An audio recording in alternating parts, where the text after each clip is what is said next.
Hello everyone, welcome to one tripping. दोस्तों, आज हम डायरेक्ट स्पीच और इनडायरेक्ट स्पीच के विषय में अध्ययन करेंगे। आप वीडियो को बिना स्किप किए अंत देखिए ताकि आपको कोई जानकारी मिल पाए। तो सबसे पहले आइए स्टार्ट करते हैं कि डायरेक्ट स्पीच आखिर होता क्या है और इनडायरेक्ट स्पीच होता क्या है। स्पीच का अर्थ होता है कथन, बोलना, भाषण। डायरेक्ट का अर्थ होता है प्रत्यक्ष, यानी प्रत्यक्ष कथन। तो प्रत्यक्ष कथन क्या होता है? प्रत्यक्ष जो कथन होता है किसी भी वक्ता द्वारा, जिसे इंग्लिश में स्पीकर या रिपोर्टर भी कहा जाता है, किसी भी वक्ता द्वारा कही गई जो बात है उसे ज्यों का तो यानी जैसे भी किसी व्यक्ति ने कोई बात कही है उसे मूल रूप में ही प्रस्तुत करना, वो कहलाता है डायरेक्ट स्पीच। एग्जाम्पल से समझेंगे आप हमारे साथ बने रहिए। जैसे यहाँ पे ये लिखा हुआ है एग्जाम्पल डायरेक्ट स्पीच में, the teacher says to Ram. The teacher अध्यापक, सेज टू कहता है राम को, अध्यापक राम से कहता है, क्या कहता है? I am very happy with your performance. मैं आपकी परफॉर्मेंस से बहुत खुश हूँ। तो यहाँ इसमें ये देखिए, ये हमारा डायरेक्ट स्पीच में है। इसमें आपको ये बताए, यहाँ पे दो वाक्य हैं, यानी दो पार्ट हो गए, कैसे समझ लीजिए। ये जो पार्ट है हमारा, the teacher says to Ram, ये हमारा है रिपोर्टिंग पार्ट। कौन सा पार्ट है? Reporting part. ये तो हमारा रिपोर्टिंग पार्ट, ये आपको नोट कर लेना है। इसे हम रिपोर्टिंग क्लोज भी कहेंगे। क्या कह सकते हैं? रिपोर्टिंग क्लोज, ये भी आपको नोट कर लेना है। ठीक है। अब यहाँ जो ये रिपोर्टिंग क्लोज हो गया, ये आप जो है कोमा से पहले, यानी ये जो कोमा दिया हुआ है, इस कोमा से पहले जो पार्ट है ये हमारा रिपोर्टिंग पार्ट है। इसे रिपोर्टिंग आप क्लोज भी कहेंगे कि रिपोर्टिंग क्लोज है। और इन्वर्टेड जो डबल कोमा है, यहाँ ये डबल कोमा दिखाया जाए, ये इन्वर्टेड कोमा है। इन्वर्टेड कोमा के जो अंदर ये आपका सेंटेंस है, ये है हमारा रिपोर्टेड पार्ट। कौन सा? Reported part. रिपोर्टेड पार्ट, इसे आप रिपोर्टेड क्लोज भी कह सकते हैं। क्या कह सकते हैं?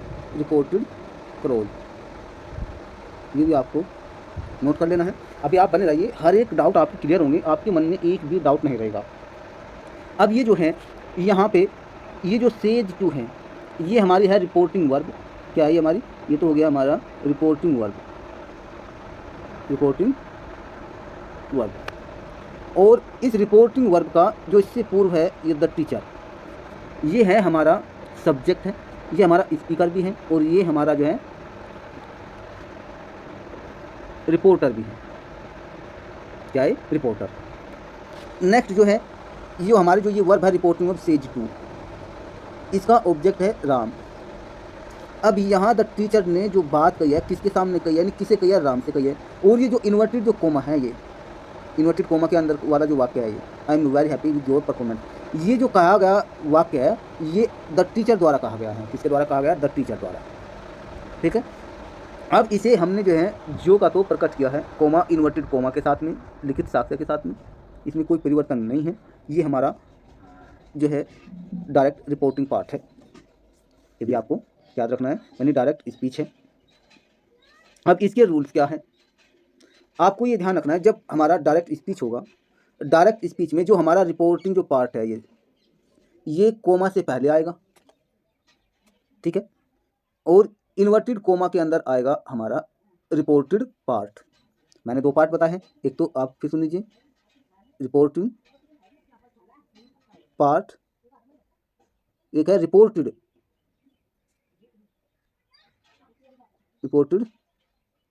पार्ट। यहाँ पे रिपोर्टिंग पार्ट ये हो गया आपका और रिपोर्टेड पार्ट ये हो गया। रिपोर्टेड पार्ट जो है हमेशा इन्वर्टेड कोमा के अंदर लिखा जाएगा और इन्वर्टेड कोमा में भी रिपोर्टेड पार्ट का जो सेंटेंस होता है उस सेंटेंस का पहला जो वर्ड होगा, पहला वर्ड, उसका पहला जो लेटर होगा वो ब्लॉक लेटर में हो। जैसे यहाँ पे आई है, आई तो हमेशा चाहे वाक्य के बीच में हो या वाक्य के स्टार्ट में हो या वाक्य के लास्ट में, हमेशा कैपिटल लेटर में ही आता है। लेकिन अगर यहाँ पे कोई और नाम होता, जैसे दा कहते या टीचर कहते या स्टूडेंट कहते या मोहन कहते, तब इन्हें लिखने के लिए हम इनका जो पहला अक्षर होगा वो कैपिटल में होता। ये आपको अच्छी तरह से याद रखना है। ठीक है। नेक्स्ट जो है, अब हम इसे जो है ऐसे ना कह करके, जब इसी बात को दूसरों के सामने, किसके सामने? दूसरों के सामने। कौन? ये जो ऑब्जेक्ट है, ये जो ऑडियंस है यहाँ पे राम, ये जो श्रोता है, सुनने वाला है, ये ऑब्जेक्ट, ये अपने शब्दों में अगर किसी और के सामने यही बात कहे, अध्यापक ने तो राम से कही, लेकिन यही बात राम किसी और के सामने कहे और अपने शब्दों में कहे तो वह इसे कैसे कहेगा, इसमें कुछ परिवर्तन हो जाएगा और परिवर्तन होने पर जो है ये हो जाएगा इनडायरेक्ट स्पीच। क्या हो जाएगा? इनडायरेक्ट स्पीच यानी अप्रत्यक्ष कथन। तो इसमें कैसे होगा? स्पीकर या रिपोर्टर द्वारा, जिसे कहें वक्ता द्वारा कही गई बात को ऑडियंस यानी श्रोता द्वारा, सुनने वाले के द्वारा, ऑब्जेक्ट के द्वारा अपने शब्दों में प्रकट करना, वो कहलाता है इनडायरेक्ट स्पीच। ये आपका इनडायरेक्ट स्पीच है। और कैसे? जैसे एग्जाम्पल देखिए, यहाँ पे एग्जाम्पल से और अच्छे से समझ आ जाएगा आपको। यहाँ पे कहा है द टीचर टेल्स राम, अध्यापक राम को बताता है। क्या बताता है? डैट। क्या आ गया बीच में? डैट। ठीक, फिर थोड़ा इसमें परिवर्तन हो गया, डैट आ गया, इसके बाद फिर ही। अब आपको बताएंगे कि ही यहाँ पे क्यों आया, डैट यहाँ पे क्यों आया, फिर इसके बाद में इज, फिर very happy with his performance. तो ये जो है इस प्रकार ये नए रूप से जो सेंटेंस बना है डैट के द्वारा। डैट यहाँ पे कंजंक्शन है, ठीक है, क्या है? कंजंक्शन। तो ये यहाँ पे ना कोमा है ना यहाँ पे इन्वर्टेड कोमा है, सब हटा हुआ है। तो ये है हमारा इनडायरेक्ट स्पीच में। अब इसका क्या रूल है, ये बड़े गौर से देखना और बड़े ही ध्यान से सुनना आपको। यहाँ पे आपको क्या करना है, डायरेक्ट स्पीच से जब इनडायरेक्ट स्पीच बनाते हैं, डायरेक्ट स्पीच से जब इनडायरेक्ट स्पीच बनाते हैं, यदि यहाँ पे जैसे यहाँ एग्जाम्पल के लिए मैं फिर एक बार रिपीट करता हूँ शुरुआत में, यहाँ पे ये देखना। अब यहाँ देखिए, अगर यहाँ पे रिपोर्टिंग वर्ब जैसे यहाँ पे सेज टू दी हुई है, तो इसका अर्थ क्या है? सेज टू जब आ गया तो रिपोर्टिंग वर्ब का ऑब्जेक्ट जरूर आएगा। अगर यहाँ से टू होता, क्या होता? से और टू, तब भी इस रिपोर्टिंग वर्ब का यहाँ पे ऑब्जेक्ट जरूर होता। ये बात आपको कंफर्म हो गई होगी। यदि यहाँ पे होता विल से टू, मैं विल से होता या सैल से होता, क्या होता? सैल और फिर होता से, या फिर आपका यहाँ दिया होता विल से टू या सैल से टू, तब हम इनमें थोड़ा परिवर्तन करते। क्यों करते? देखिए, इसकी शर्त है यहाँ पे, जैसे यहाँ पे सेज टू है, ये हमारा डायरेक्ट स्पीच में है और इसे इनडायरेक्ट स्पीच में बनाना है। तो जब हम इनडायरेक्ट स्पीच बनाएंगे तो रिपोर्टिंग जो अब सेज टू है, ये आपको रूल ध्यान रखना है, सेज टू, इसे बदलेंगे हम टेल्स में। कहीं बदलेंगे? टेल्स में। ये आपको सबसे पहले परिवर्तन ये ध्यान रखना है।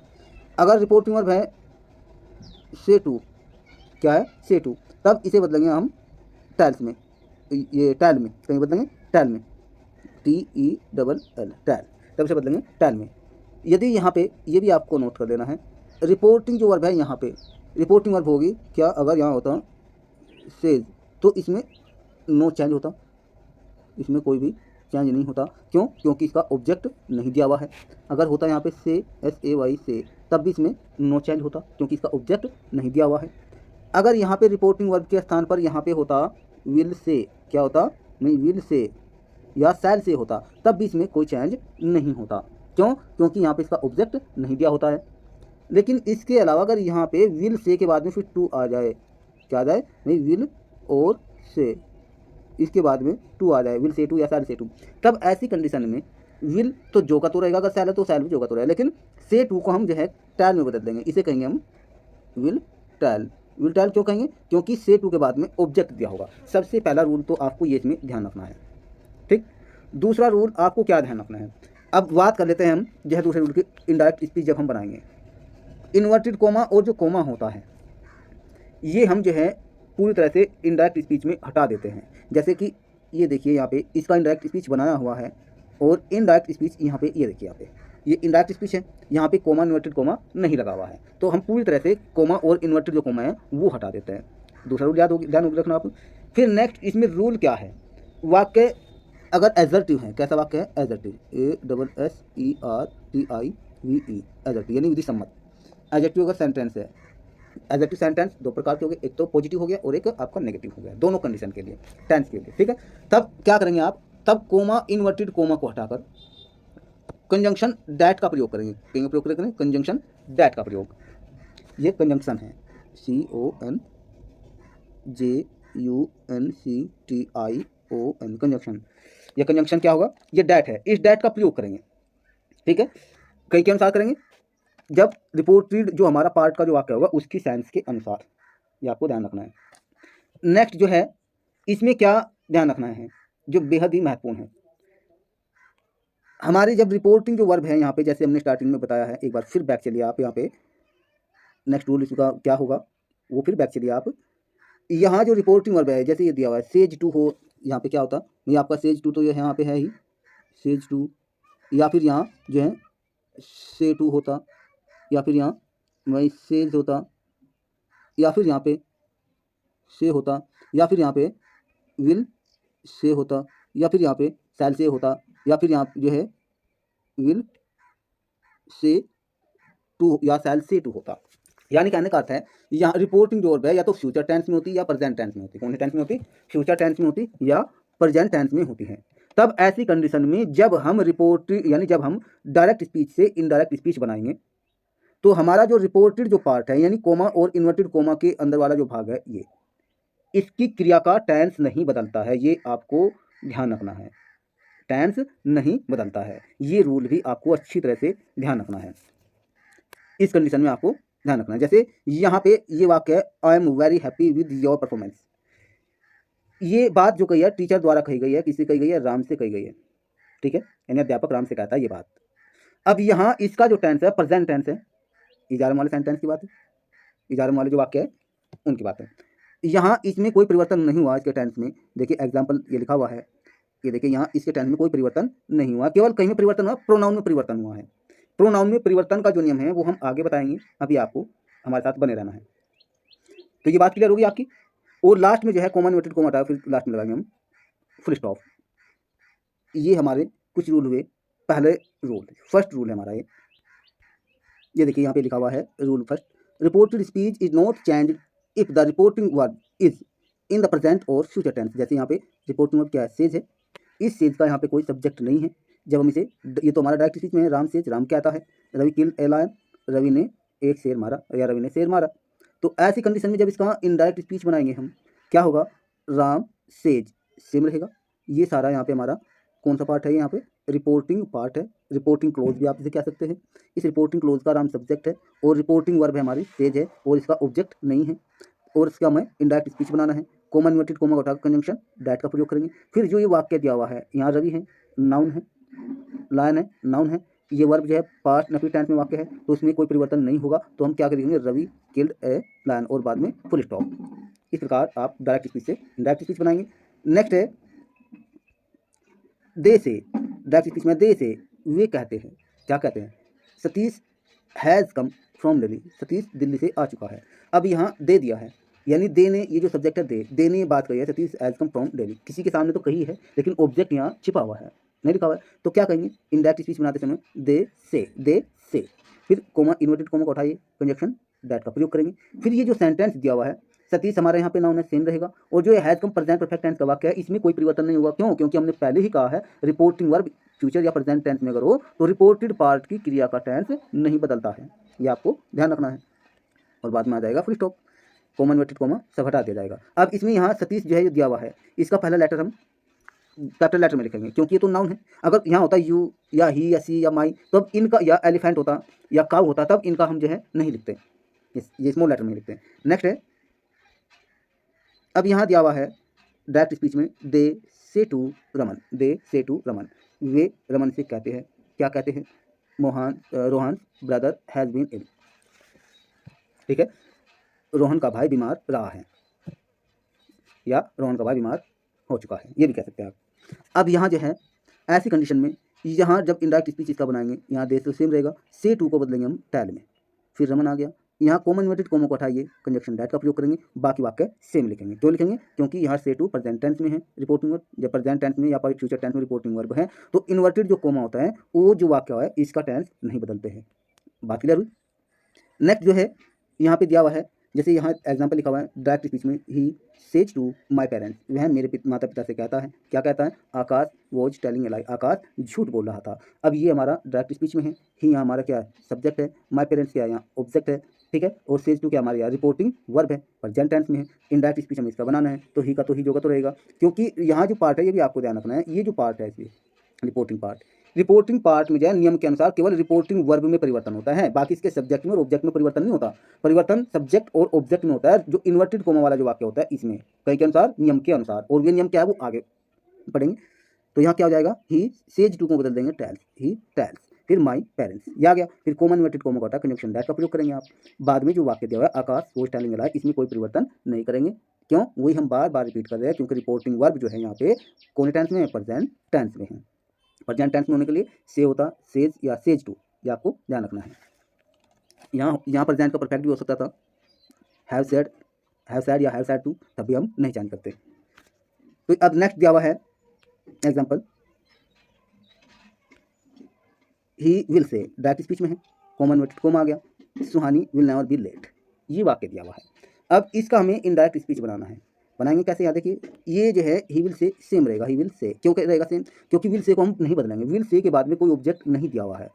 पता कैसे चलेगा, से के बाद में टू होता है, उसके बाद में कोई वर्ड लिखा होता है इस कॉमा से पहले, लेकिन नहीं लिखा हुआ, तो ही विल से सेम रहेगा। फिर कॉमन इन्वर्टेड कॉमा को हटाइए, कंजंक्शन दैट का प्रयोग करेंगे, और फिर ये जो वाक्य दिया हुआ है ये सेम लिख देंगे। क्यों लिख देंगे, क्योंकि प्रोनाउन तो इसमें है ही नहीं, प्रोनाउन के परिवर्तन की तो बात अभी की नहीं। यहाँ पे क्या आया हुआ है, यहाँ पे सुहानी है, नाउन है, तो क्या है, नाउन थोड़े चेंज होता है, चाहे वाक्य के बीच में हो, लास्ट में हो, कहीं भी कौन उसमें हो, तो क्या होगा, सुहानी विल नेवर बी लेट, और बाद में फुल स्टॉप हो जाएगा, कॉमन इन्वर्टेड कॉमा सब हट जाएगा। नेक्स्ट है, Vani will say to Utkarsh, Krishna has saved the cause. अब यहाँ पे देखिए ये डायरेक्ट स्पीच में है, इसका डायरेक्ट स्पीच बनाना है, तो यहाँ पे वाणी तो सेम रहेगा। फिर विल का विल होता है, टैल होता है, ये भी सेम रहता है। फिर से टू को हम बदलेंगे टैल में, वाणी विल टैल। फिर इसके बाद में उत्कर्ष आएगा, कॉमन इन्वर्टेड कॉमा को उठाइए, कंजंक्शन दैट का प्रयोग करेंगे आप। फिर जो है कृष्णा नाउन है, सेम रहेगा, पहला लेटर जब कैपिटल लेटर में लिखा जाएगा, फिर हैज सेव्ड द काउज, और बाद में फुल स्टॉप। तो इस प्रकार आप जो है डायरेक्ट स्पीच से इनडायरेक्ट स्पीच बनाने का जो पहला नियम है ये आपको फॉलो करेंगे। नेक्स्ट वीडियो में हम इसी का वर्ब में परिवर्तन का ही दूसरा नियम लेकर आएंगे, रूल नंबर 2। तब तक वीडियो को अंत तक देखने के लिए आपका बहुत बहुत धन्यवाद। फिर मिलते हैं नए वीडियो में नए कंटेंट के साथ। जय हिंद।